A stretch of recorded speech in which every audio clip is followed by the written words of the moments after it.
네, 발표할 때 떨지 않는 방법 생각보다 엄청 간단합니다. 바로 말을 끝까지 하면 되는데요. 말을 끝까지 한다는 게 그게 어떤 말인지 잘 이해가 되지 않거든요. 저는 엄청 떨리는 게 좀 문제라고 생각해요. 떨리는 건 다 똑같잖아요. 그런데 이 떨리는 게 누군가는 티가 나고 누구는 티가 나지 않는다는 게 바로 핵심입니다. 바로 그 차이가 예요. 아, 그게 차이인지 저 정말 몰랐거든요. 오늘 이거 알고 나면은 앞으로 이제 발표할 때 절대 떨지 않고 말할 수 있겠는데요. 영상 끝까지 보시고 구독과 좋아요, 알람 설정 부탁드리겠습니다. 원장님, 제가 사람들 앞에서 이 말을 한다거나 좀 수많은 청중들 앞에서 발표를 해야 될 때 이때 준비는 항상 열심히 하는데 이 막상 서게 되면 머리가 하얘지고 목소리가 떨리고 그냥 못하겠어요. 왜 이런 거죠, 이거는? 왜 떨리는 걸까요? 좀 긴장이 되죠, 아무래도? 그럼 긴장을 왜 하는 걸까요? 아무래도 좀 또 잘하고 싶어서 그렇죠? 네, 맞습니다. 바로 잘하고 싶어서 우리가 떨리는 건데 이 잘하고 싶은 마음은 모두가 다 똑같잖아요. 그런데 누군가는 이 떨림이 드러나기도 하고 누군가는 떨림이 드러나지 않기도 해요. 결과적으로 이 자리가 중요하고 좋은 결과를 내고 싶은 사람은 다 긴장하기 마련입니다. 그러면은 그 사람들 중에 떠는 사람들이 있고 안 떠는 사람들이 있는데 어떻게 해야 떨어도 좀 티가 안 난다는 그런 비결이라든지 어떤 팁이란 게 있을까요? 많은 분들이 저한테 질문하시는 게 도대체 어떻게 하면 안 떨 수 있냐, 발표를 자신감 있게 할 수 있냐 이런 질문을 많이 하시는데 이 안 떠는 방법이 중요한 게 아니라 그 떠는 상황에서도 이 발표를 잘 끝까지 마치는 게 중요하잖아요. 그래서 결과적으로 오늘 그 발표를 어떻게 하면 잘 끝까지 완성을 할 수 있는지 알려드릴 건데요. 그럼 PD님, 발표할 때 언제 제일 떨리세요? 저는 가장 떨릴 때가 다음 말이 생각이 안 날 때. 네, 머릿속이 하얘져서 네. 근데 사람들이 다 저만 쳐다보고 있을 때 이때가 와, 너무 떨려요. 네, 많은 분들이 그러세요. 제일 떨릴 때가 첫 번째가 떨리는 내 목소리를 내가 들었을 때 그리고 두 번째가 다음 말을 뭘 해야 될지 모를 때 그때 많이 떤다고 하거든요. 맞아요. 네, 그 과정에서도 그 떨리는 상황에서도 말을 끝까지 하면 사실 다른 사람들은 내가 떨렸는지 지금 어떤 상황인지 알 수가 없거든요. 네, 그래서 그 말을 끝까지 하는 게 중요한데 근데 보통 떨 때 우리가 막 발표를 할 때 긴장을 할 때 보통 어떻게 되죠? 말이 빨라진다거나 손이랑 발이랑 이렇게 뭔가 부산스러워진다거나 저는 보통 그런 것 같아요. 맞아요. 일단 증상이 나타나요. 손을 막 만지작거린다든지 눈이 일단 저 위로 올라가면서 좀 동공지진이 방황을 하고 또 말이 빨라지고 호흡이 가빠지고 이러한 모든 것들이 티가 날까봐 더 떨리고 대부분 그러실 텐데 떨리는 건 떨리는 거고 말을 해야 하는 그 순간 이 말할 내용에 집중을 해야 하고 이렇게 긴장을 하더라도 이렇게 티를 내기보다는 좀 더 침착하게 다음 말을 뭘 해야 될지 내가 무슨 말을 하려고 했지 이렇게 내용에 좀 더 집중을 하는 그 집중하는 법을 연습하시는 게 더 중요합니다. 그래서 오늘은 그 집중을 어떻게 해야 하는지 그 상황별로 보여드리도록 할게요. 그럼 제가 좀 전에 말씀드린 것처럼 다음 말할 게 뭔지 생각이 안 날 때 아예 내용을 까먹었을 때 그때는 어떻게 대처하면 될까요? 피디님이 많은 사람들 앞에서 강의를 하는 상황이 왔어요. 생각만 해도 떨리시죠?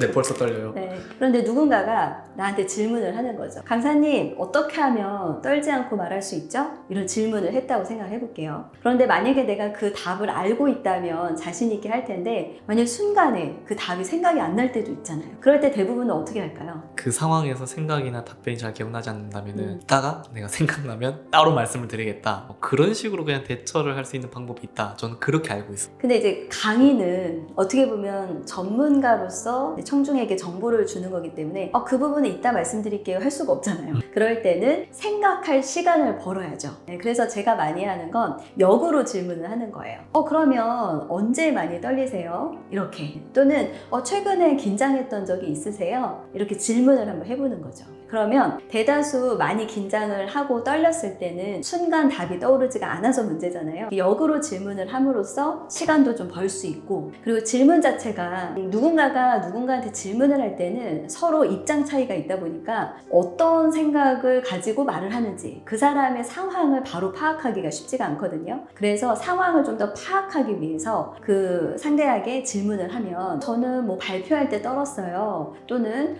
제가 발표할 때 목소리가 많이 떨리더라고요. 이런 소재를 정보를 좀 받으면 그 부분에 맞춰서 좀 더 포커싱을 해서 답을 할 수 있잖아요. 그래서 이럴 때는 역으로 질문을 해서 시간도 벌고 답변의 소재도 좀 찾을 수 있습니다. 오히려 역으로 질문해서 좀 시간도 벌고 뭐 청중들과 약간 뭐 대화도 좀 나누고 그러면서 정말 라포도 쌓고 어쨌든 좋은 방법이 될 수는 있겠네요, 충분히. 네, 맞아요. 그래서 여러분도 갑자기 말문이 막혔을 때 혼자 해결하려고 하지 말고 기회가 된다면, 그리고 여건이 된다면 상대방에게 질문을 하고 대화를 해서 자연스럽게 풀어가 보시기 바랍니다. 또 그럼 그런 상황도 있을 수 있잖아요. 질문을 못하는 상황, 질문이 불가능할 때 또 이럴 때는 어떤 방법이 있을까요? 굉장히 분위기가 좀 딱딱한 그런 발표의 자리도 있거든요. 예를 들어 피칭을 한다거나 또는 뭐 경쟁 프레젠테이션, 심사를 받아야 되는 그런 상황이거나 이럴 때는 뭐 심사위원에게 역질문을 한다는 건 상상도 할 수 없잖아요. 뭐 임원진에게 보고를 하는데 임원진에게 질문을 할 수도 없고요. 이럴 때는 어떤 질문을 받았을 때 답변을 할 수 없는 상황도 있어요. 내가 잘 모르거나 오히려 답변을 해서 오히려 상황이 안 좋아질 것 같다. 그럴 때는 이렇게 활용을 해보시면 좋을 것 같습니다. 예를 들어서 우리 사장님 앞에서 발표를 한다고 생각해보세요. 생각만 해도 떨리지 않으세요? 아, 네, 벌써부터 또 무슨 말을 해야 될지 네. 감이 안 잡혀요. 맞아요. 뭐 말 실수하면 어떡하지? 또 말꼬리 잡히면 어떡하지? 등등 고민 많이 하실 것 같은데 이럴 때 예를 들어 아까 발표할 때 올해 매출 예상액을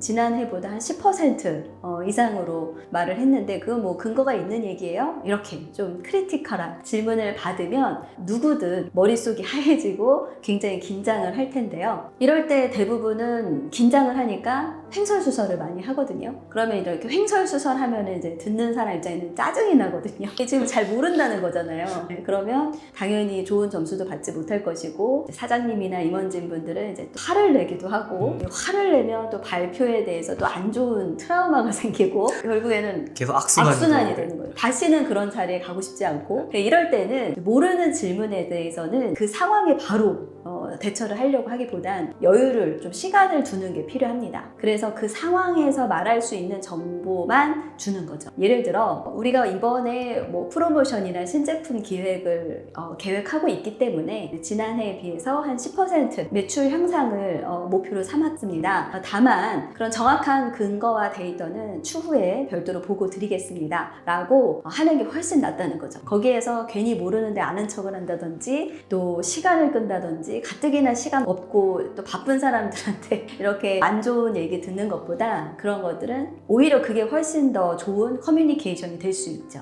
정리하자면 바로 모른다 라고 하는 것보다 아는 것까지 최대한 얘기를 하고 그 이후에는 추후 보고를 드린다든지 최대한 마무리를 잘 짓는 게 중요한 포인트라고 볼 수 있겠네요. 다음으로 한 가지 이제 발표를 하면서 정말 진땀 빼는 경우가 이 말을 하다가 길을 잃는 경우가 있잖아요. 네. 흔히 삼천포로 빠진다거나 뭐 말을 하다가 내가 무슨 말을 하고 있지? 라는 생각이 들 때 이럴 때는 또 어떻게 대처를 해봐야 될까요? 무슨 말을 하려고 했지? 이럴 때 그죠? 굉장히 머릿속이 하얘지는데 대부분은 맞는 얘기를 하고 있거든요. 대부분은. 그런데 그때 내가 지금까지 무슨 얘기를 했지? 이렇게 스스로를 불신하는 순간 우리는 그걸 수습하기 위해서 더 말을 길게 해요. 장황해지죠. 이럴 때는 길게 수습하려고 하지 말고 빨리 끝내야 됩니다. 우리에게는 아주 중요한 무기가 있어요. 바로 마침표가 있거든요. 그 마침표 어떻게 활용을 해야 할까요? 보고를 한다고 한번 예를 들어볼게요. 이번에 진행한 프로모션 결과 보고 드리겠습니다. 이렇게 얘기를 했고 올 3월부터 5월까지 신용카드 사용자 대상으로 고객 할인 이벤트를 진행했는데요로 해야 되는데 예를 들어 진행했는데 뭐 이렇게 나도 모르게 문장을 끝내지 못하고 이어갈 때가 있잖아요. 그럴 때 되게 머릿속이 하얘지죠. 왜냐면 더 할 말이 없는데 내가 문장을 열어버린 거죠. 이럴 때는 그 안에서 또 수습을 할 수 있다면 참 좋은데 아무 생각이 안 날 때가 있거든요. 그럴 때는 했는데를 빨리 네 했습니다 이렇게 끝을 맺으려고 노력을 해보는 거죠. 그러면 좀 더 어색하거나 문장이 자연스럽게 끝맺음이 이어지지 않아서 안 좋지 않을까요? 이 말을 말을 완벽하게 실수 없이 하는 게 좋은 스피치가 아니라 어떻게 보면 말을 잘하는 사람들은 끝낼 수 있는 그 마침을 잘 하는 것이 좋은 스피치가 될 수 있거든요. 그래서 말은 전개가 돼야 되잖아요.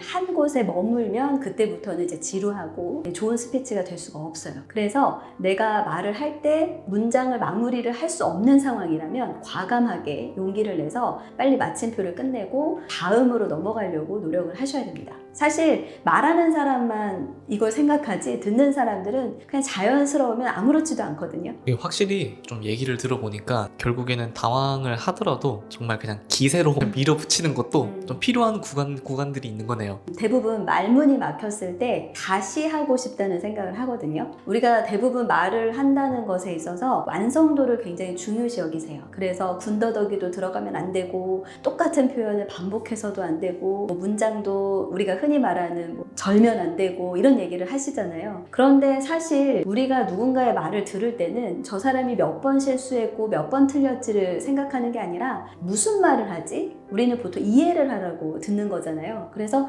말하는 사람처럼 그렇게 듣는 사람들은 그런 아주 디테일한 부분에 별로 신경을 쓰지 않거든요. 그래서 조금 더 본인의 기세로 마무리를 좀 해 나가려고 노력을 하신다면 어떻게 보면 내가 마무리를 잘 한다는 거는 결국 다음으로 넘어갈 수 있는 그 원동력이 돼요. 그래서 지금 한 실수를 너무 완벽하게 수습하려고 하기보다는 다음으로 넘어가서 이 말을 하고자 하는 내용을 빨리 끝내는 그런 스피치를 하시는 게 좋습니다. 원장님, 오늘 또 이렇게 영상을 찍으면서 제가 좀 생각했던 청중들 앞에서 말을 할 때 떨면 안 된다, 정말 완벽하게 해야지, 이런 저의 생각이 좀 많이 바뀌었어요. 결국 뭐 기세나 뻔뻔함이나 그런 것들도 다 스피치의 능력이니까 저도 오늘 그런 것들을 좀 명심을 하고 마지막으로 한 번 더 오늘 내용 정리하고 마무리해보면 좋을 것 같아요. 사실 떨리는 건 자연스러운 현상이거든요. 내가 중요한 자리이고 좋은 결과를 내기 위해서 긴장을 하는 건 너무나 자연스러운 거기 때문에 이 떨리는 것을 너무 오해하지 마시고, 그러나 떠는 것과 우리가 해야 하는 일의 구분을 정확하게 해서 무엇을 말할지, 다음에 어떤 말을 해야 할지 이 부분에 좀 더 집중을 하는 게 필요할 것 같고요. 그리고 어떤 질문에 대해서 생각이 안 날 때는 역으로 질문을 해라.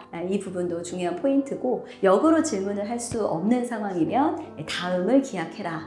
다음에 보고 드리겠습니다. 다음에 안내 드리겠습니다. 이렇게 말을 할 수 있는 것도 용기이고요. 그리고 가장 중요한 거, 말을 자꾸 이어나가려고 하는 쉼표보다는 말을 마치려고 하는 마침표를 많이 써보자. 이 부분이 핵심입니다. 네, 오늘 영상 유익하셨나요? 네, 구독과 좋아요, 댓글, 알람 설정 부탁드리고요. 앞으로도 스피치에 대한 유용한 정보 찾아뵙도록 하겠습니다.